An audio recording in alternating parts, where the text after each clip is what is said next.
Thank you for taking the time out to speak with me. For those of you that are new to the community, Stiff is a internationally renowned M&A expert. We've met multiple times at the bigger IT conferences, such as CloudFest and HostingCon in the past.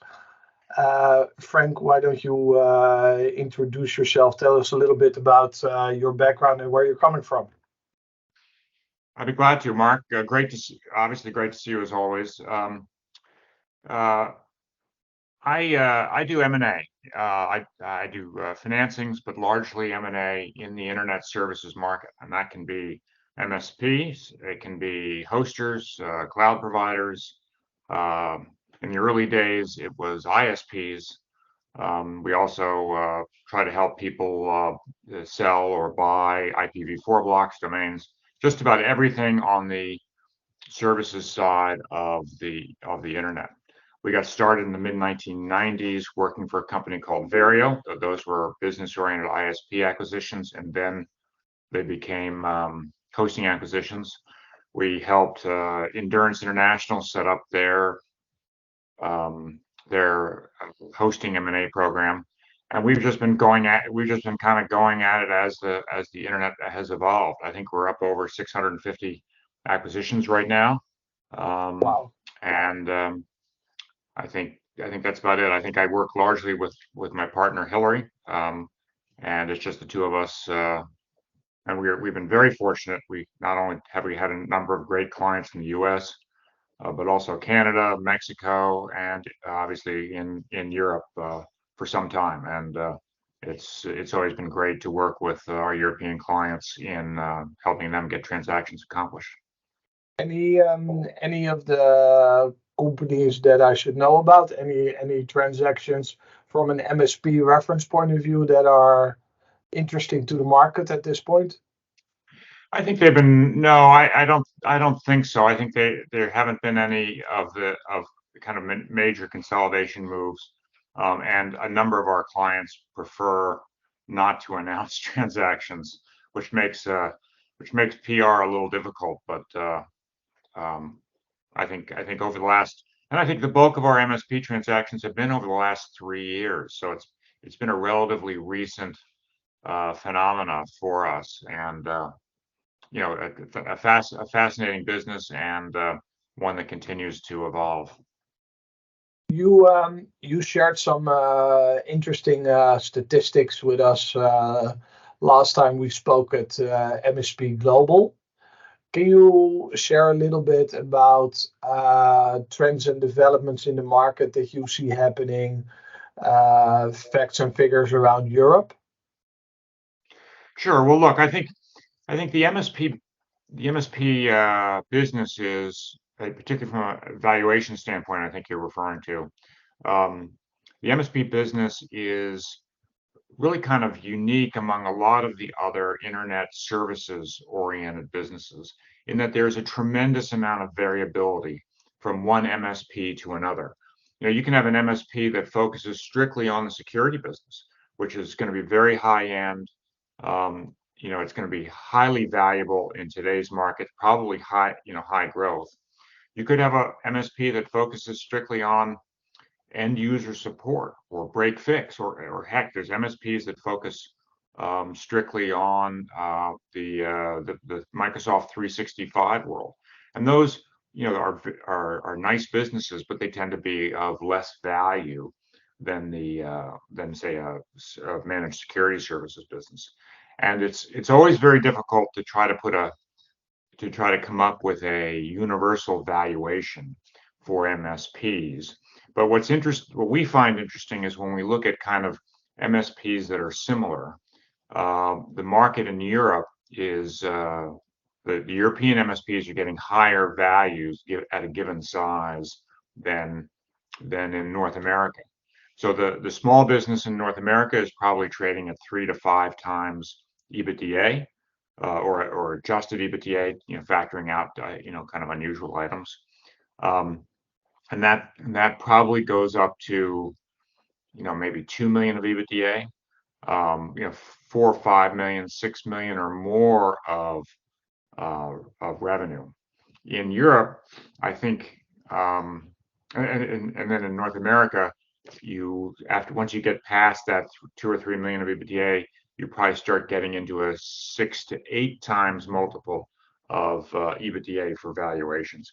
I think in Europe you hit that much sooner, and in particular markets of Europe. Obviously, the Netherlands has had an active investment and an active M&A market. And I have a feeling if you look in that market, you're going to get to 6 to 8 times EBITDA, as low as 3 million euros of revenue, which is much more expensive than in the U.S. And it's interesting. I'm not quite sure why it occurs, but we definitely see these regional changes in valuation. Looking at the MSP market, do you see more in-country M&A or more global international M&A processes? I tend to, from my end, see a lot of Dutch companies particularly looking to sell to other Dutch companies. The idea of bringing foreign assets or getting into a foreign market M&A process is sometimes a bit scary for some of the business owners. Would you tend to agree? I think you're exactly right. I think you're exactly right, Mark. The bulk of the M&A we've seen has been in market. Now, part of that may be driven by who's funding the M&A. In North America and particularly in Europe, the M&A is being funded by private equity funds, and a lot of times, again, speaking for North America, those funds can be very local. In other words, the private equity funds, the U.S. private equity funds, don't tend to invest money in European companies. So that may be driving it a little bit. That the fact that private equity has such a big stake in the M&A process, that's affecting it. It may also be the nature of the MSPs. The MSP world seems to be a small to medium-sized business world. And I'm really I'm speculating perhaps a little bit more than I should right now. I don't know if you're a Fortune 100 company, I think you probably have built your own internal IT staff that handles everything an MSP would. And so they're the folks that are most likely to be international. It could also be, Mark, that it's just timing, that we're still kind of early in the consolidation and acquisition phase. And so as time goes by and the companies get bigger, you get the big European companies, they'll start to buy in the US and other places. Now, you have a lot of international experience. What would you say to those companies that are more, let's say, privately funded, that have foreign market ambitions? How would those companies be guided best towards a place that they're most comfortable? Any thoughts or any ideas on that? I think the ones that we've seen succeed the most in the past, and obviously this would be non-MSP transactions. These would be more other internet services. They have been customer driven, so that a managed service provider, a dedicated service provider, had clients that wanted infrastructure in Europe, so they would go to Amsterdam and start taking racks in an Amsterdam co-location facility, and that's how they started building out their European presence. We've seen others that have bought kind of ongoing companies, so they get the brains of the marketing, that they get the brains of the operation to go along with it. Because obviously, and I think this is what we tell everybody, and I know it sounds silly, but we really highlight to people that North America and Europe are different. There's kind of a different way about going about business. There can be cultural differences, between countries that are immediately adjacent to each other that would dramatically affect the success of a business plan. And so so we always advise, if you're going to go to Europe or if you're going to come to the US, try to buy an ongoing business that really has the brains to um, help you understand the markets. Anything smart that we could, from our side, being more on the communication side of things, that we could do to kind of close the gap for those different cultures to be a little bit more frivolous in entrepreneurship, so to speak? Is frivolous the right terminology? I think ambitious, I think, is more the right terminology. Well, look, I think certainly the Netherlands has a great um, has a great group of entrepreneurs that have built wonderful businesses in the hosting side. I know a lot of those have been sold, and has a number of great MSP businesses that they've built. I think to the extent that management is willing to stay on for a while, that would certainly help a North American buyer. Management that wants to leave the business right away, while not really an uncommon transaction in North America, um, their continued presence would certainly help any buyer coming in from another geography. Just for the audiences out there, a couple of interesting statistics. About 85% of the Dutch cloud and hosting members are now a part of, in one way or another, of an investment firm. Another little upset in the local Dutch market was the fact that Stijn Koster from i3d.net stepped down as CEO, and he's doing his exit now from the Ubisoft holding, if you will. Any trends and developments in the market, or thoughts that you could share, or examples that you could give of companies that you think are doing it well with regards to the M&A process? Oh, I'm probably not the right person to ask about that, Mark. That may be Yeah, fair uh, enough. better for you, because no matter what I say, I'll upset somebody. All right, fair enough. And let me ask it differently. Looking at the M&A process, obviously this being a licensing focused platform, um, what roles and what different variations do you see software licensing playing a role within the M&A process? Well, look, it's always a big part of the due diligence. The buyer is always going to look closely at the licensing, the software licensing of the company it's expecting to acquire, and it hopefully it has no effect at all. I mean, the ideal impact is that there is no impact. It can have an impact in a number of ways. Obviously, the selling entity hasn't kept up with their software licensing, and when the buyer gets in there and does the license audit, they discover that there's a large hole in the number of licenses it should have. That really doesn't happen as much as it used to. In fact, it's probably much rarer today. The other places where it could come in is if the seller has developed a proprietary product that it wants to continue to own and sell out into the future. And so they would intend to license the product to the buyer, and then sometimes they would intend to go out and market that product. Now that typically is a very difficult transaction to get done, because the buyer certainly is uncertain as to whether the seller will indeed continue to support the product.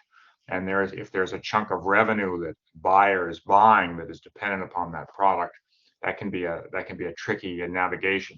We just concluded a transaction where that was the case, and the buyer and seller were able to reach a reasonable licensing agreement, and the buyer I think is quite happy with the way it all turned out. The other tricky area is if the selling MSP has purchased a lot of licenses on a long-term or on a perpetual basis.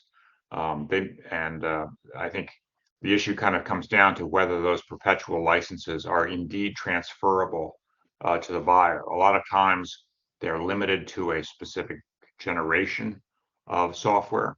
At times they are not transferable. So when the buyer buys the MSP, unless they do something to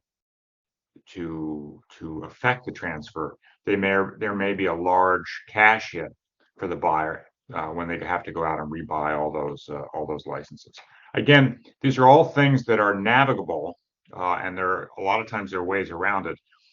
It's always better to understand them before you start the licensing, before you start the M&A process.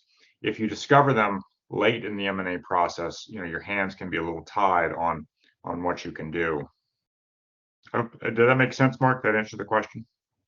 That indeed answered a good question. I was looking at the follow-up question. Just I want to come back briefly to more the general expertise within your company, the M&A process as a whole.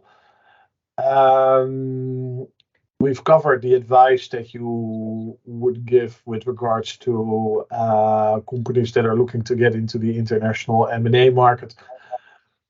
What type of projects are most interesting for you at this point, having done quite a few national and international deals? What's the most challenging next chapter for you? Well, challenging, I'm not sure we want challenging. Something that's nice, easy, and quick. No, look, we obviously enjoy it, right? We get a chance to meet some great entrepreneurs, and that's been the best part about all of this, is we get a chance to meet some great entrepreneurs and help them achieve whatever is their goals. I mean, Hillary and I, we're not here to play fee gotcha, right? Most of the time, we set up our agreements so that we can be fired at any time, and we just enjoy working with good businesses that want to achieve what they want to achieve, a goal. They want to sell their business. We are just as likely to tell you we are the wrong people to help you if we're talking to a business that's in a different market or with a different type of product. We're more than likely to tell people that we're the wrong people to help them. We definitely tell people to walk away from transactions when we don't think they're the right transaction. And so it's one of the benefits of having been around for a long time. We've been successful. We don't need to force somebody into a transaction just for the fee. So I hope that makes sense. It does. It does. Obviously, we're going to run into each other again this year at CloudFest and at MSP Global. Any events that you would like to maybe tip us on, where MSPs might find relevancy and where they might find you for a conversation or a cup of coffee in 2024? If you want to see us outside of Europe, it does seem like all the fun conferences have been in Europe. There is a conference in Austin, Texas, later in the summer. I think it's one of the CloudFest conferences is running there. It's associated with NamesCon, and that was actually kind of interesting this past year. I don't think it's a specifically MSP conference, but there's a lot of the cloud folks and hosting folks there as well. I think I know we're going to be going to that one. We're obviously in the Washington, D.C. area. If anybody is coming through town or wants to do a Zoom, we're more than happy to chat with them. Any excuses for me to go to Vegas this year, other than a good time? Any business conferences? Las Vegas is something that was a lot of fun when I was a younger guy, but as I've gotten older, it's I'm not sure it's my kind of place. All right, Frank, thank you very much for this serious interview and the smile at the end. The Octopus Cloud Community is going to bring you many more interviews. If you have suggestions on people that you would like us to interview, feel free to reach out. Frank, for now, thank you, and have a good holiday. Thanks, Mark. Great to see you as always. I look forward to seeing you in March at CloudFest. All right, thanks.